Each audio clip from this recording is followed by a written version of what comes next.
Bentar, jangan di skip dulu. Sini gue kasih tahu, ada bakso cuanki yang batagornya pakai ikan tenggiri dan rempah-rempah loh. Jadi lagi main ke Tebet Eco Park, gue nemu satu spot yang bikin penasaran banget.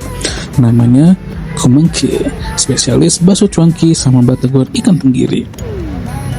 Pas dateng, tampilannya aja udah bikin ngiler, aroma ikan tenggirinya langsung kecium. Nah ini baru beda. Batagornya crispy di luar, lembut di dalam, terus rasa ikan tenggirinya berasa banget. Baksonya juga kenyal, kuahnya gurih tapi nggak bikin enak. Apalagi dicocol sambalnya, mantep. Ini sih sekali nyoba susah move on.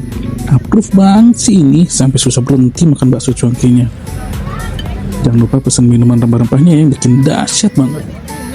Kalau lagi main di Eco Park atau olahraga, wajib banget mampir ke sini. Menurut gue ini salah satu hidden game yang layak banget dicoba. Gak ngerti lagi deh, kuahnya sedep, bakso cuankinya dahsyat banget. Asli, recommended banget loh. Jujur, kalian wajib sih makan dan minuman rempah-rempahnya juga ya. Follow Icip Ucap karena masih banyak kuliner yang enak bakal kita ucapin buat kalian.